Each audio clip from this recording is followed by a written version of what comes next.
Welcome to the Unstuck Podcast. I'm your host, Shawn Mynar. This weekly no-fluff mindset show arms you with the practical tools you need to get unstuck so you can get exactly what you want out of life. Remember, when you change your mind, your life will follow. Let's get into today's episode.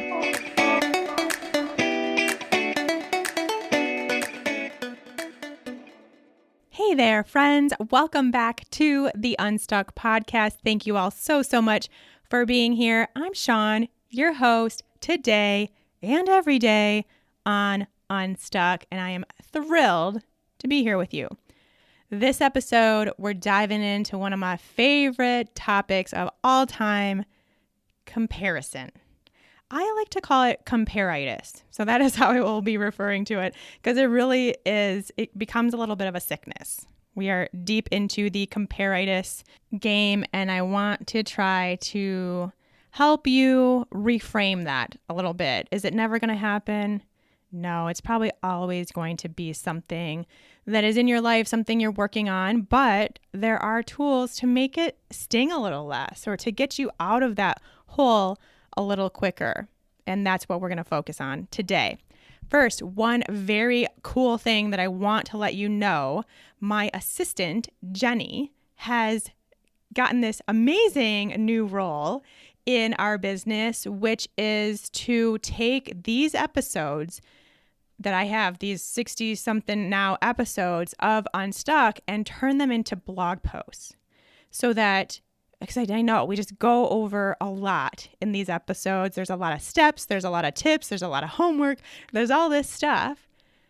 And then what? I think, especially if you're like me, when I listen to podcasts, I'm always doing something. I'm on a hike or on a walk with my dog, or I'm doing the dishes or cooking dinner or something.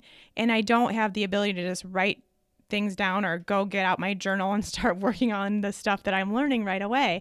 So I wanted to have another place for you to go to kind of remind you of what you're learning in these episodes, and do so when you have the time to sit down with your phone or with your computer, pull up that blog post and have your journal handy and really be able to take notes and be able to do those homework exercises and everything like that. So over on ShawnMynar.com/blog, you will find, I don't know how many we have, 6 or 7 so far.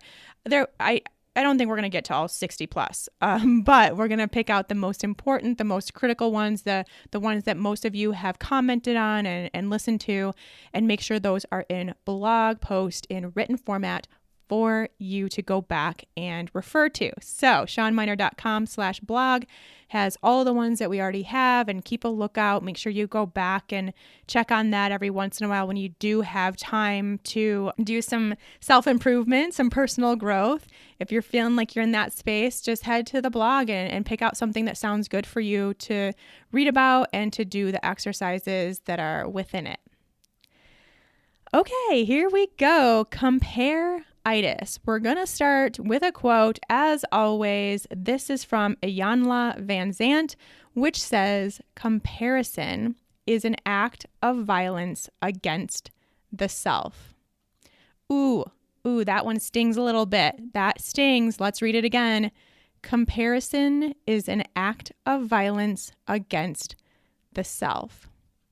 We all know the other super popular comparison quote, which says, "Comparison is the thief of joy."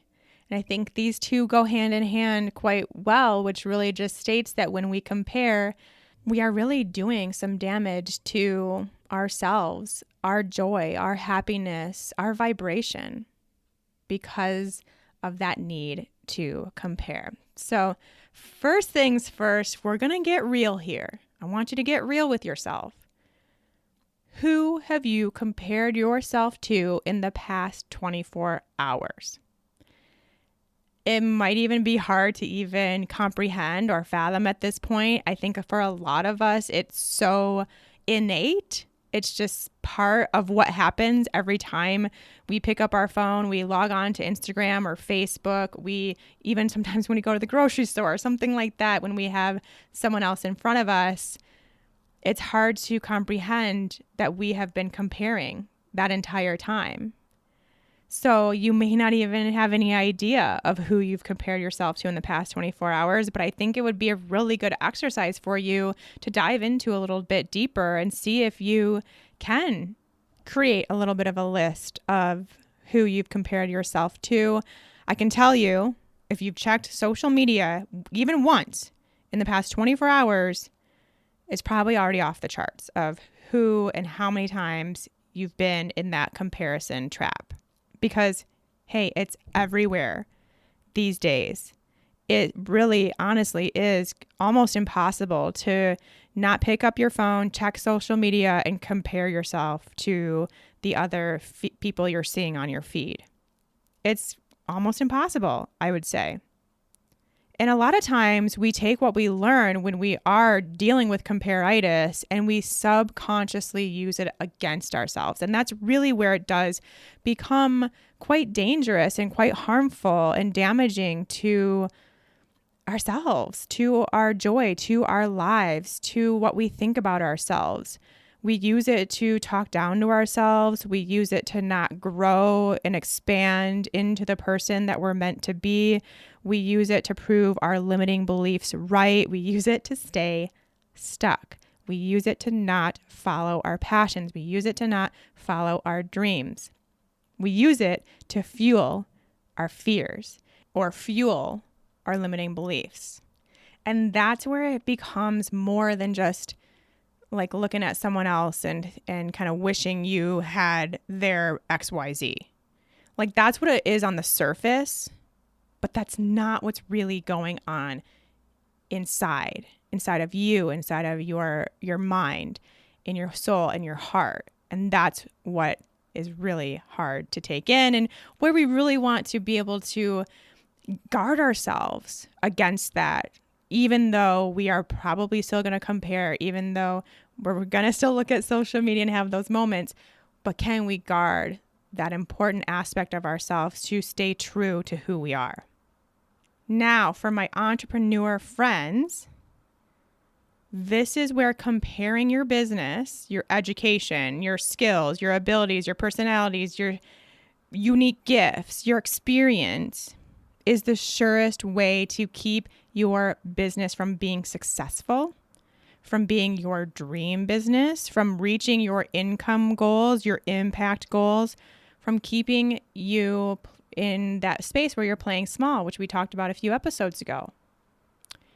And for my health conscious friends, there is so much comparison going on in the wellness space. Honestly, it totally infuriates me because, hey, guess what's super unhealthy? Those emotions, those beliefs, those thoughts that come along with comparison. That's way worse for you than even eating a Twinkie or whatever, is the emotions that come up and what happens physiologically in your body when you compare. And yet it is rampant in the health space. So there is no better way to keep you physically stuck than to have a big old case of comparitis. You compare weight, you compare body size or body shape, you compare plates of food, supplements you take, workout routines, calories burned, how often you work out, how good everyone else's sleep is. It's crazy. It is so crazy. Why do we do that to ourselves? It's a tough one. Really hard to be in the health and wellness space and not compare, but then also not be the fuel to have others compare towards you, if that makes sense. I don't know how to phrase that right, but not to be the fuel for someone else's comparison.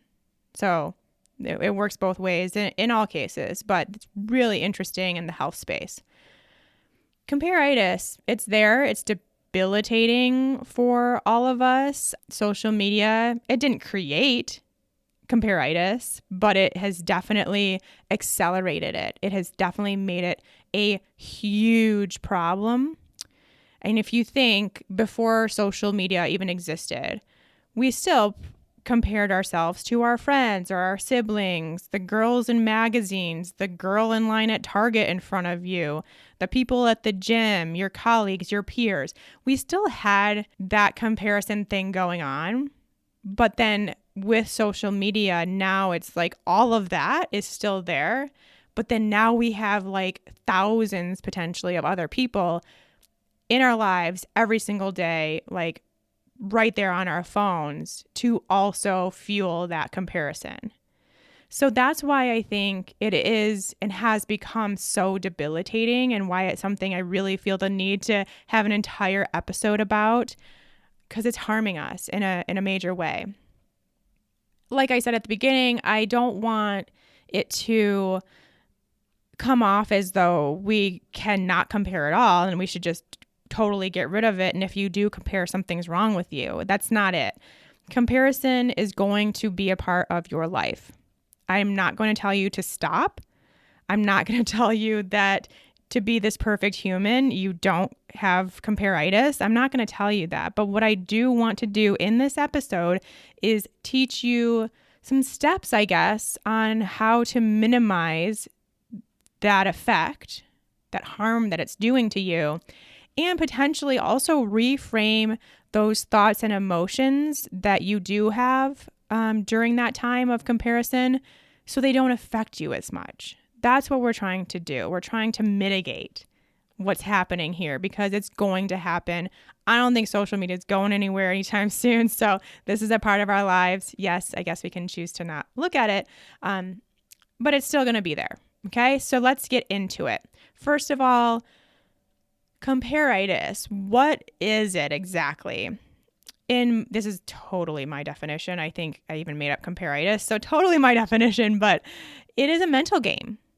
It's a mental game where you are stacking and rating yourself against someone else, whether it be your life, your body, your health, your plate of food, your income, your hair, your job, your relationship, your home, everything. Every single thing that you have is stacked up against someone else. And in the case of social media and all these other places where we could have some people to compare to, like a lot of someone else's, thousands of other someone else's. That's intense. That's quite the mental game we're playing with ourselves.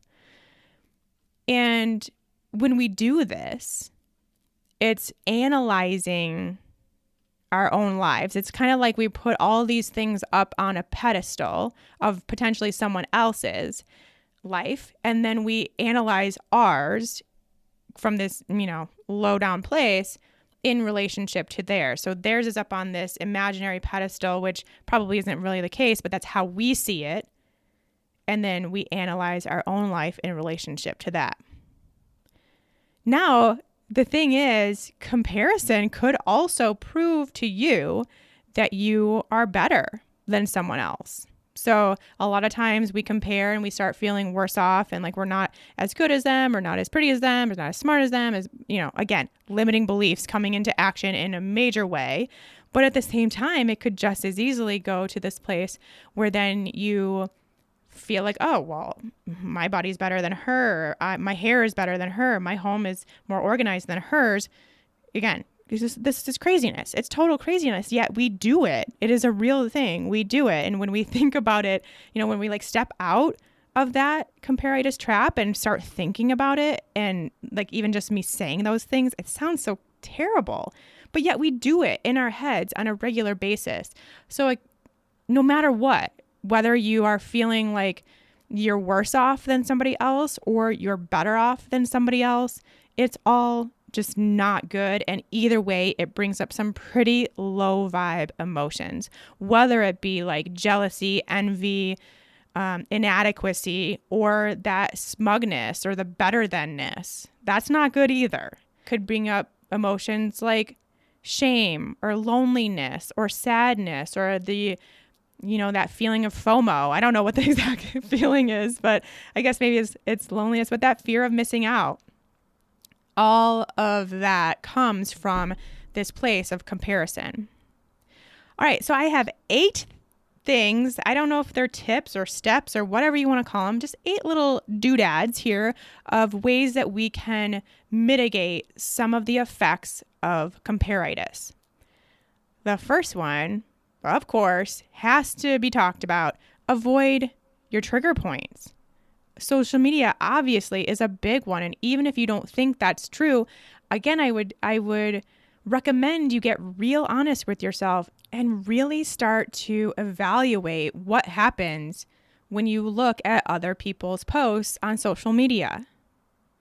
We got a lot stacked up against social media at this point between this and the damage that it's causing you because of comparison and all the other stuff that goes down when we check social media. But also, if you watch The Social Dilemma, probably not feeling that good about social media anyways.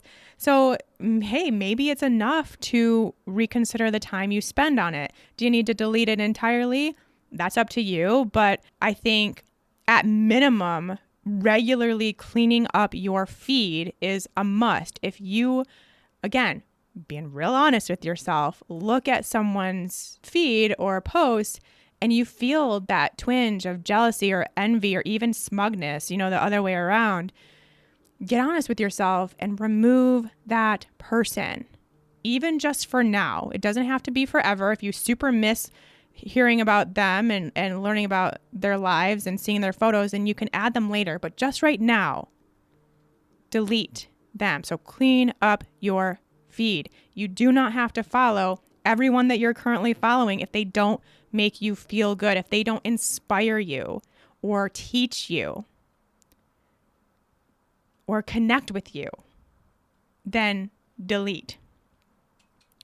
And then also, maybe it is a case where you can limit your time. So not giving up social media entirely, but maybe it's an hour a day and you set that on your phone. I think every phone these days has a place where you can set your time. Maybe not the earlier like iPhones and stuff. I'm not quite sure. But I have an 8 and I can set the time that I spend on social media every day, and then it cuts me off when it's that time.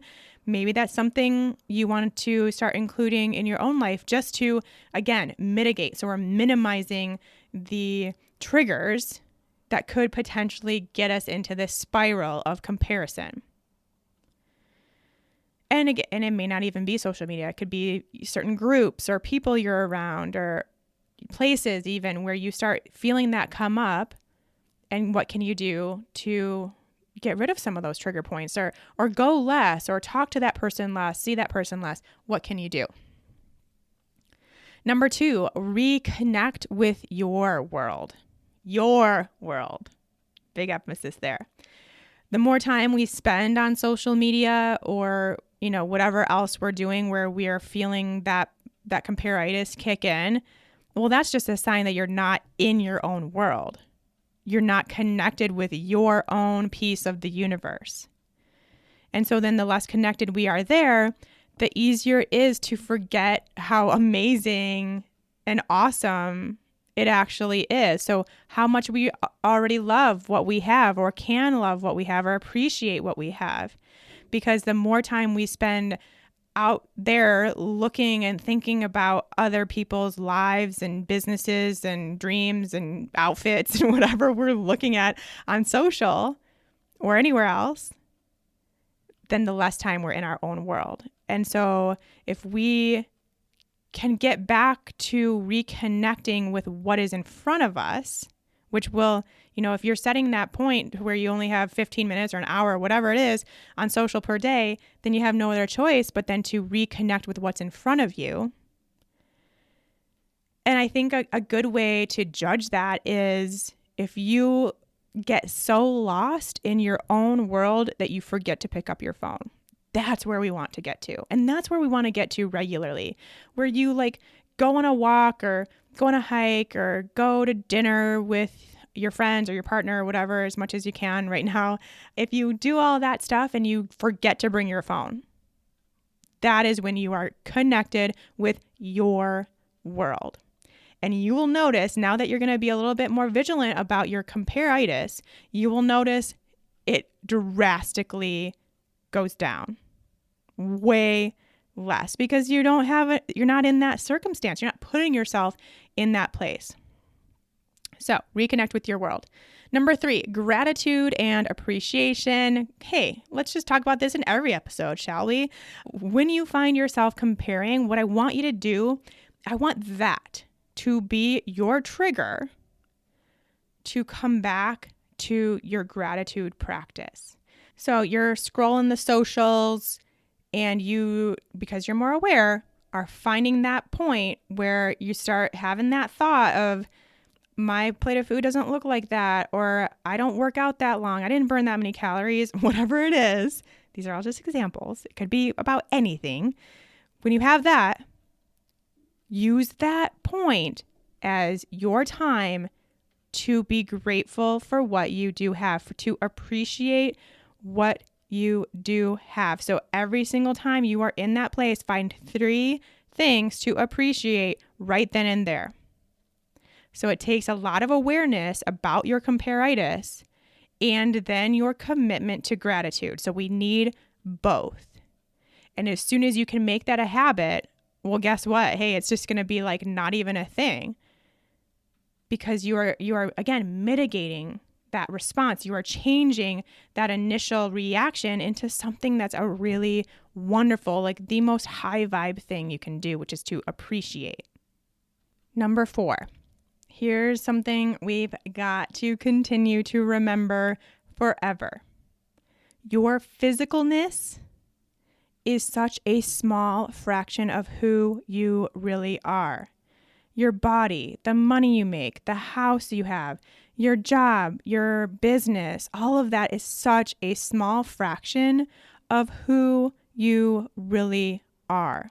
We talk about our inner world a lot here, and that is something that cannot be compared ever to anyone else. It is so incredibly unique to you, and that's what really matters.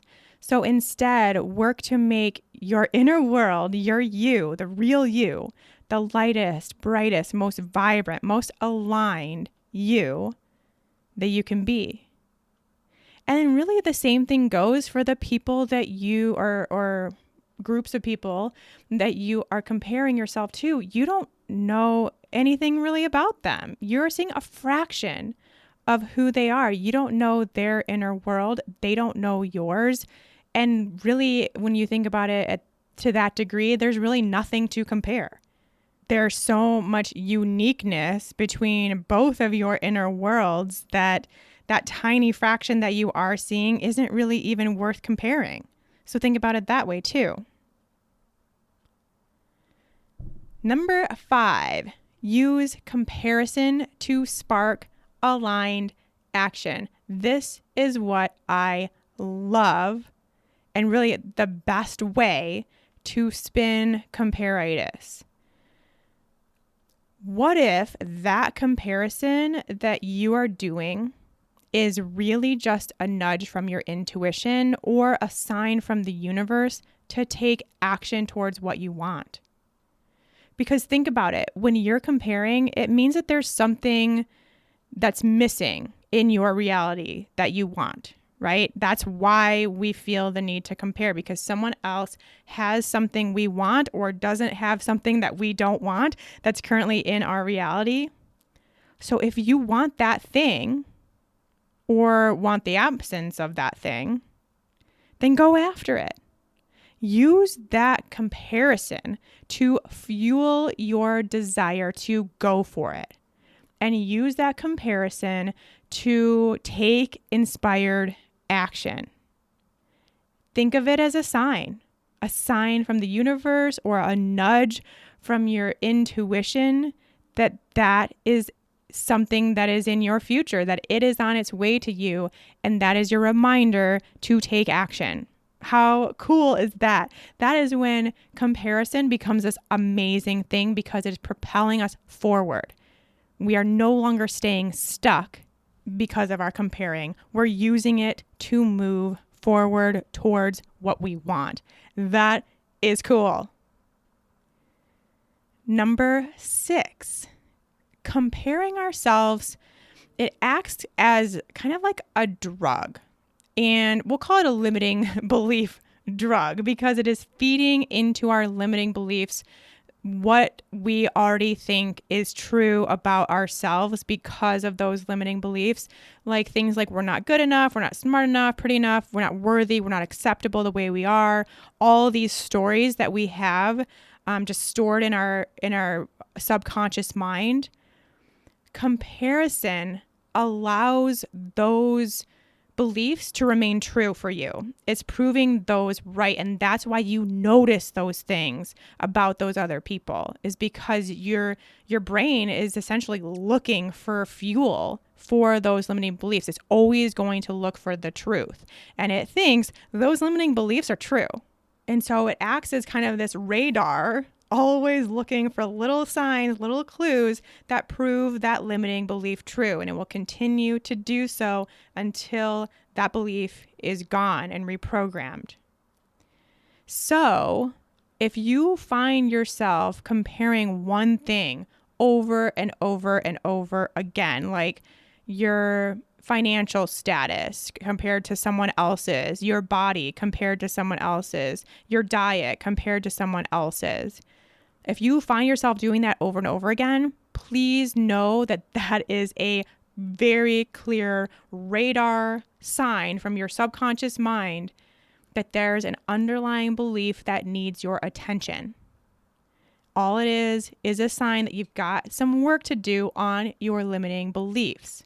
Because, hey, guess what? As soon as you don't have that belief that you're not smart enough, then you're going to stop seeing all these signs that prove that right. All these people that have this degree and this amazing business and that amazing thing and all these things that they're doing with their smartness, you won't see that anymore. And you won't even have the desire to compare that with anyone else anymore, because now that belief has been reprogrammed into you are smart, you are capable, you can build a business, you can have this amount of income, whatever it is that you need to reprogram with your beliefs will happen. And then it's just there's no point, there's no need to compare that anymore.